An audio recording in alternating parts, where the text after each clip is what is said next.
some good news about India and Pakistan war. Thank you for praying. Until yesterday, President Trump didn't want to be involved in talks. Yesterday, you saw Fox News interview with Vice President who doesn't want to be involved in India-Pakistan war. That's wrong. I met with both sides, Republicans and Democrats. I have been in touch with Pakistani leaders and our Indian leaders. Peace is possible. Now some good news. But please pray this to continue and war should be stopped immediately. నిన్నటి వరకు president Trump India Pakistan విషయంలో మేము ఉండవని Marco Rubio అనడం మీరు విన్నారు, secretary of state. Vice president Pence చెప్పడం మీరు విన్నారు.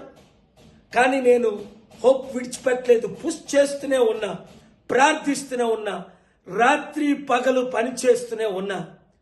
ఇప్పుడు అందరూ ఒప్పుకున్నారు యుద్ధం చెయ్యము అని అన్నారు, అంతే. యుద్ధం ఆగిపోయేటట్టు ప్రార్థించండి. ఇప్పుడు నేను ప్రయాణంలో ఉన్నాను.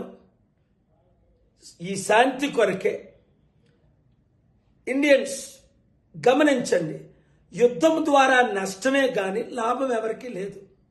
ఇన్నోసెంట్ కుటుంబాలు చనిపోతున్నాయి, లక్షల మంది చనిపోతారు, లక్షల కోట్లు లాసు. అలాగని టెర్రరిస్ట్ మనల్ని అటాక్ చేస్తే మనం విడిచిపెట్టేదే లేదు. కనుక చాలా విషయాలు నేను మాట్లాడకూడని ఉన్నాయి, వాళ్ళతో మాట్లాడే. ఈ వీడియో అందరూ శాంతి కోరే వారందరూ శాంతి కొరకు మే 24 శనివారం 6 గంటలకు జిమ్ఖానా గ్రౌండ్స్లో మీటింగ్. అలాగే ప్రపంచంలో ఉన్న 200 దేశాల్లో చర్చెస్, మార్క్స్, టెంపుల్, మాస్క్స్ అన్నిట్లో మీటింగ్ అవుతున్నాయి. మీరు కూడా ఎంకరేజ్ చేయండి, ఈ మీటింగుల్లో పాల్గొనండి, శాంతి కొరకు కష్టపడండి. ఈ వీడియో అందరికీ షేర్ చేయండి. Thank you very much.